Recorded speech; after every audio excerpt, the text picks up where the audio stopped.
Hey guys, here's our video for 6-3, the next lesson in our chapter. Okay, so let's look at the bell work problem. Bell work, Cindy is buying a new car and wants to learn how the value of her car will change over time. Insurance actuaries predict the future value of cars using depreciation functions. One such function is applied to the car whose declining value is shown at the right. Okay, part A, describe how the value of the car decreases from year to year. Well, first thing you should be asking yourself, okay, is this a constant decrease? Okay, I go from 10,000 to 8520. And I go from 8520 to 7213. That doesn't seem quite even to me. So it doesn't seem like it's constantly decreasing. So now we can do some division. Let's take 8520 divided by 10,000. You get 0.852. I do 7213 divided by 8520. I get 0.847. Okay, do it one more time. 6100 divided by 7213. I get 0.847. That kind of looks like a constant ratio. Okay, so we have a constant ratio. When we have a constant ratio, what type of function is that? Well, that is exponential. Okay, so what is needed to find the function the actuary is using? Well, to do an exponential function, we need to know the starting value, which is right here, 10,000, and we need to know the constant ratio, which is what we just found right here. Okay, so we have enough that we could write the equation if we wanted to. So the objectives for this lesson, we're going to construct exponential growth and decay functions given a description of the relationship, and we're going to be able to recognize if the situation can be modeled with exponential growth or exponential decay. So this is 6-3, exponential growth and decay. I will give you a warning. This is all word problems. Okay, unfortunately though, they just follow a formula. So you need to make sure you really understand these formulas I'm about to show you. So here's our first example. The population of Hillville grows at an annual rate of 15%. What will be the estimated population of Hillsville in 5 years? So we've learned so far exponential function is y equals ab to the x. Okay, that's where we know the growth rate. Well, here we're giving a rate of 15%. Okay, so an exponential growth function has what we call a growth factor. That's equal to 1 plus the growth rate. So whenever I'm working with these word problems, this is the formula I want to use. F of x equals a times 1 plus r raised to the x. Okay, you can remember a is your initial value. R is going to be your rate. The important thing with R is it has to be a decimal. Most of the time they will give it to you as a percent. You have to change that percent to a decimal. Okay, and then X is the number of years. Okay, it's your time. So, step 1. We need to write the exponential growth function that models the expected population growth. Okay, and again, here's the variables I just wrote down. Okay, so f of x equals a times 1 plus r to the x. Let's start with what is a. Okay, a is our initial amount. So if we go back up here to this sign, how much people did Hillsville start with? Hillsville started with 5,000. So our a is 5,000. Times 1 plus, okay, r. Got to figure out my rate. Coming back up here, oh, annual rate, 15%. So remember what I said. The rate has to be written as a decimal. So if I have 15%, you guys remember how to change a percent to a decimal? Well, take 15. I'm going to move the decimal once, twice to the left. So I get 0.15. So I'm going to plug in 0.15 right here. Okay, and then x is time. So let's figure out how long it asked us to look for. All right, 5 years. So x is 5. I don't know about you, but I like to clean this up a little bit. So f of x equals 5,000. Oh, I can add what's here in the parentheses, 1.15 raised to the fifth power. From here, it's just a matter of plugging and chugging. Okay, so we're going to throw this into our calculator. 5,000 times 1.15 caret 5. Enter. 5 years, I'm going to have about 10,057 people. Okay, f of x equals 10,057. And that's all there is to it. Okay, so here is a problem I would like you to try. Please pause the video. Make sure you can do this. I will go over it in just a second. Okay, so hopefully you tried that. Population of Valleytown is also 5,000, but it has an annual increase of 1,000. Can the expected population for Valleytown be modeled with an exponential growth function? We need to explain. So something that should be popping out to you right here is annual increase. The last problem, we had an annual rate. Okay, annual rate is what tells us it's exponential. I have an annual increase. To me, that sounds linear. I'm gaining 1,000 people every year. So we can write it in y equals mx plus b. So no, this would be a linear function. Okay, so y equals mx plus b. Okay, annual increase, to me, that sounds like my slope. So y equals 1,000 x. Remember, b is my my y-intercept, so it's my initial amount. How many people do we start with? We started with 5,000. So this is how we would model this situation. Hey, moving on. Let's try a couple. Okay, take a minute, pause the video, try this problem. Okay, so the value of a painting increases by 100% every year. If the painting was purchased 18 years ago for $10,636, how much is it worth today? Again, know our formula. Y equals A times 1 plus R, the X. Let's start figuring out what each thing is. Well, A is our initial value, so how much was the painting initially purchased for? X is time, and R is our rate. So we've got enough information here. So Y equals A, so 10,636 times 1 plus 100%. I need to change that to a decimal. Okay, so again, remember, once, twice, so that's just 1. And then X was 18. Again, clean it up a little bit. 1 plus 1 gives me 2. And throw that in the calculator. 10,636. 10,636 times 2 to the 18th. Look how big that number is. That is how much that painting would be worth today. So 2788. So it is worth 2788. 1635, 163584. 1, 2, 3. So it'd be 2,788,000,000. Oh, I missed it. Or $163,584. Okay, so exponential growth goes crazy fast. Okay, again, here's another problem. Please pause the video, try this problem, and then we'll go over it here in just a second. Okay, so again, remember our formula, y equals a, 1 plus r to the x. So let's start plugging things in. Initial value, oh, purchased it for $5,145. 1 plus my rate, 99%. Again, move that over here once, twice. So 0.99. How many years? 5. So y equals 5145 times 1.99 to the fifth. Okay, let's throw that in the calculator.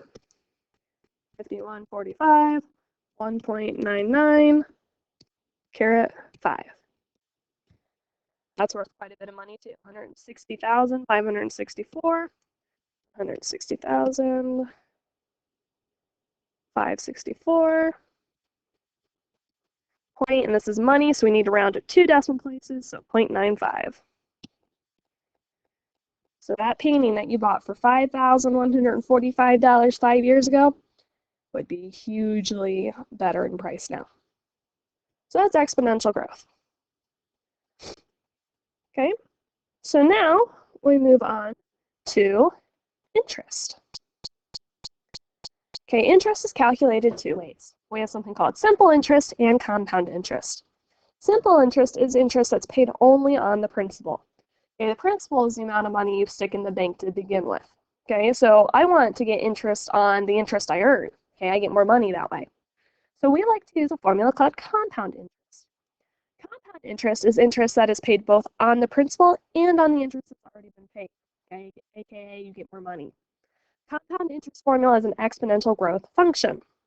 Okay, so let's take a look at this. This one's a little bit more complicated. Compound interest formula, we have A equals P times 1 plus R over N raised to the NT power. A is the amount paid, so that's usually what we're solving for. P is your principal amount, okay, it's your beginning amount.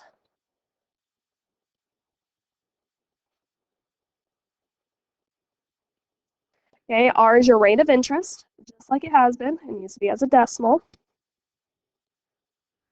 N is the number of times per year the interest is compounded. We'll tell you this. It might be yearly, monthly, quarterly. Those might be some of the words you see. Okay, quarterly or yearly would be once, monthly would be 12, and quarterly would be 4. Okay, so those might be some good ones to write down in your notes. And then T, as we're used to, is the time in years. Okay, and then here we have the graph below shows $10 at 5% simple interest and at 5% interest compounded quarterly. Notice that blue line makes more money. That's what we want. Okay, so we like compound interest. So let's see how this works. Kimberly's family invested in a certificate of deposit, also known as a CD, for her when she was born. The interest is compounded quarterly. So let's find the value of the CD at the end of the 5 years. Let's use our compound interest formula. So again, remember, A equals P 1 plus R over N to the NT. Okay? So P is principal. How much did we deposit originally? Well, if you look over here at the CD, 3,000. That's our P value. R is our rate. Okay, so 8%, that's my R. Compounded quarterly. Okay, quarterly means 4, so this would equal N. And then T, of course, is time. So there's my time. So let's start plugging and chugging. Okay, we have, I'll do it in a different color. A equals principal, 3,000. Times 1 plus my rate, 8%. I can move that decimal once, twice, so 0.08. Divided by N, the number of times. So quarterly, we said was 4. Raised to the NT power. So 4 times time was 5. Now this one, the only thing I would change, because we don't want to round, that makes you get less money. So I would keep the parentheses exactly how you see them. The only thing I would change is right here. 4 times 5, make the exponent 20. So let's throw this in the calculator and see what happens.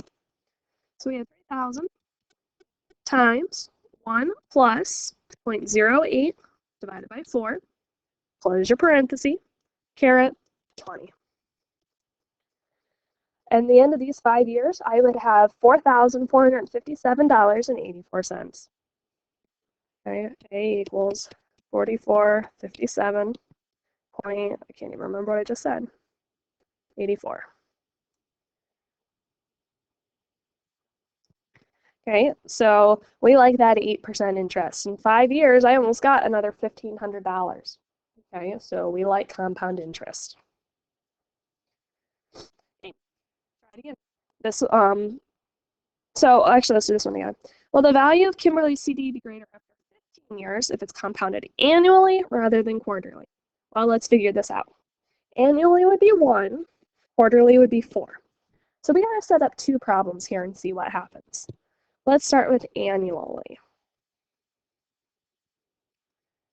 Okay, so again, remember A equals P times 1 plus R over N raised to the NT power.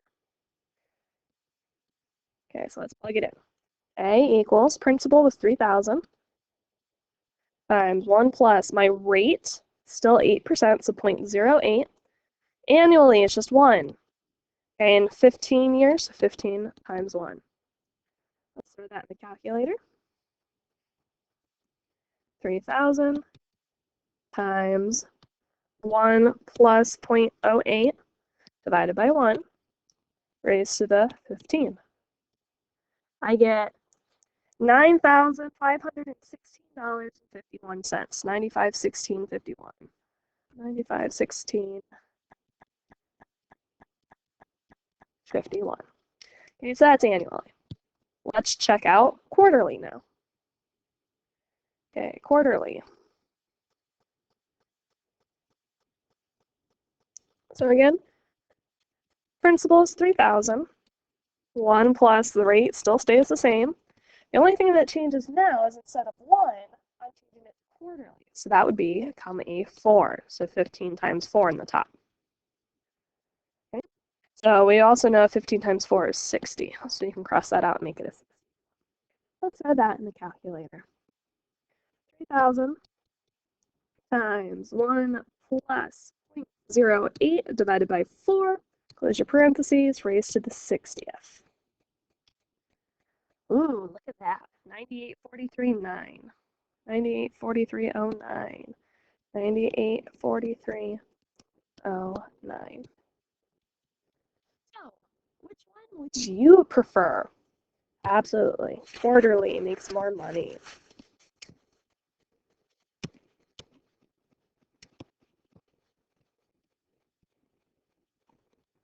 Okay, so I would choose quarterly. Okay, let's try 2A. Okay, try 2A. Please pause the video and try that problem. Okay, oh, why did it do that? Okay, hopefully you've tried that. Let's go ahead and see what we get. Okay, what will be the difference after 15 years if the CD is compounded semi-annually rather than quarterly? Okay, so I'm actually just going to move this guy out of the way because we're not going to worry about him. We're just going to focus on that one. Okay, so I need to do semi-annually and I need to do quarterly. So I'll start semi-annually over here.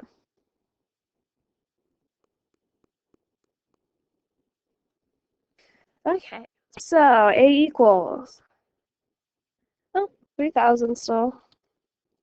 1 plus R, so 0.08, over N. Semi-annually, prefix semi means 2. So this would be N equals 2, raised to the 2 times 15. Okay, and of course you could cross that out and make it 30 if you would prefer. Yeah, let's throw that in the calculator. Oops, that's not the calculator. 3,000 times 1 plus 0.08 divided by 2, close your parentheses, raised to the 30th. 9730, 19. 9730, 19. 9730, 97. Okay, that's how much money I'd get semi-annually. Let's check out quarterly. Wait, didn't we just do quarterly? We did. Quarterly, we got 98.43. 98.43. Okay, so which one would you prefer? Should be saying quarterly. Okay. Basically what's happening, the more you compound it in a year, the more money you're going to get. Okay, so quarterly we compound 4 times versus semi-annually we only compound twice. So quarterly is better because I am compounding more often. Okay. Another example, we did exponential growth. We also have something called exponential decay. Okay, so decay is where I'm losing value. So let's take a peek at this. So a video is labeled a fan favorite if it receives at least 1 8,000 views per day. Amelia posts a video that gets 8,192 views on the first day. The number of views decreases by 25% each day after that. And how many days total will the video stop being a fan favorite? So we can model exponential decay just like we did with exponential growth. The only difference, instead of adding the decay rate or adding the growth rate, we subtract the decay rate. Okay, make that make sense. If I'm growing, plus sign makes sense. If I'm decaying, minus sign makes sense. Okay, variables are all the same. Now we're just subtracting. So let's model the situation. Again, x is our time in years, a is the initial amount, and r is our decay rate. So how much did we start with? Oh, we started with 8,192. Okay, so let's see, f of x equals 8,192. And I'm going to do 1 minus, what was my rate? Come back up and take again. Oh, rate is 25%. So remember, 25%, move it once, twice, 0.25. Raised to the x. Oh, it doesn't tell me how many days, so I leave it as x. So what we really want to do here is I want to know when it stops becoming a fan favorite. Fan favorite is if it has at least 1,000 views. So I want to know when this equation hits 1,000. Okay, so I'm going to plug 1,000 in for y. And then I'm going to use a graph to see me where I can find 1,000. So they were nice, they actually gave us a graph up here. Okay, notice it's going by 2, 4, 6, 8, but there's a line in between, so right here is 1,000. So where does this graph hit 1,000? Right about 6 days. Okay, so my answer would be approximately 6 days later.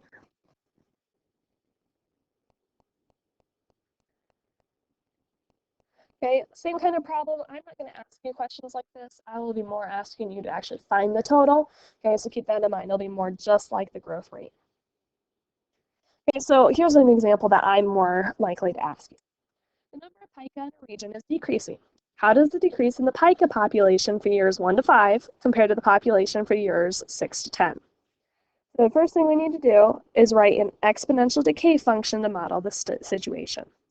Okay, so remember, y equals a times 1 minus r dx. So let's start plugging in. Y equals, how many pika did we start with? Well, we started with 144. Times 1 minus, what was my rate? Did it tell me? Oh, right here, 8%. Okay, 8%, once, twice, 0.08. And to the x. Okay, let's clean it up just a hair. Y equals 144. 1 minus 0.08 gives me 0.92. Okay, now here comes the little bit trickier part. It wants to know how the decrease for years 1 to 5 compares to the population for years 6 to 10. Okay, so when I'm going to compare years like this, I actually have to find the slope. Okay, rate of change means slope. So I have to find the slope for 2 different sets of years.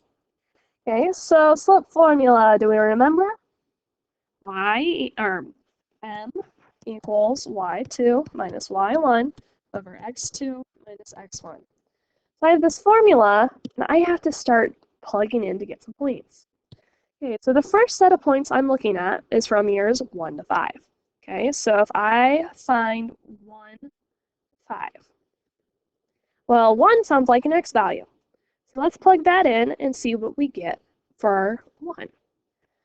Okay, so we'll start with 1. So y equals 144 times 0.92 to the first. I'm going to do it in my calculator sitting here beside me. 144 times 0.92 to the first. I get y equals 132.48. Now, I don't know about you, but I can't have 4.48 of a pika. So I'm just going to call this 132. So I plugged in 1 for x, so this gives me the point 132. Okay, does that make sense to everybody? Just round it. Okay, now I got to figure out for 5. Same thing. Y equals 144 times 0.92 to the fifth. 144 times 0.92, here at 5.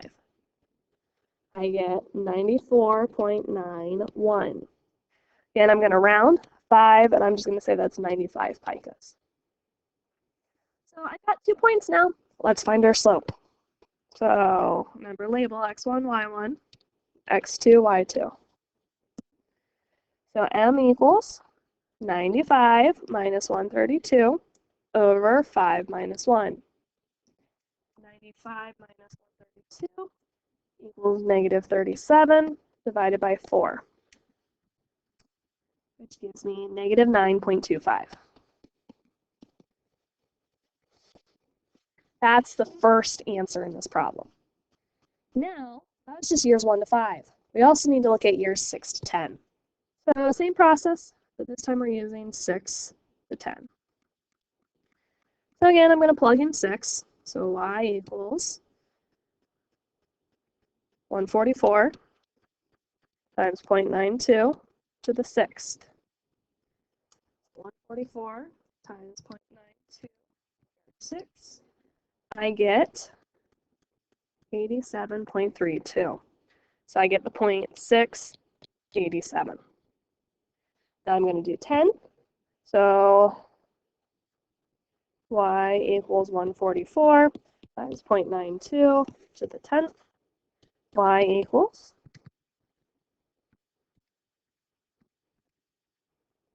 62.55. Or we'll just round it up, 10, 63. Then I've got my 2 points. Again, we're going to find the slope, x1, y1, x2, y2. M equals 63 minus 87 over 10 minus 6. 63 minus 87 is negative 24, divided by 4 is negative 6. So which interval of years are they losing more pica? Okay, they lose more pica from years 1 to 4.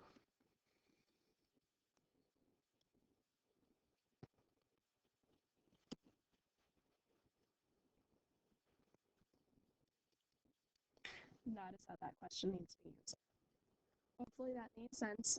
A little bit more complicated, kind of pulling lots of different topics together here. Okay, I'm not going to worry about that one. You can try it if you would like, though. Okay. Okay, so actually we're going to skip example 5, so don't worry about example 5. Okay, so just a reminder, we have all these different formulas: exponential growth, exponential decay, and compound interest. Pretty easy to tell the difference between growth and decay. Am I growing or am I losing? And then compound interest, the only time to use that is if you see the word compound in the problem.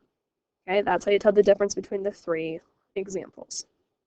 So here's your homework. Please make sure you take a peek at page 237, do problems 12, 15 through 23 odd. Not tons of problems, but enough to get you to practice. Please let me know if you have any questions. Hope you guys have a wonderful day. Talk to you soon.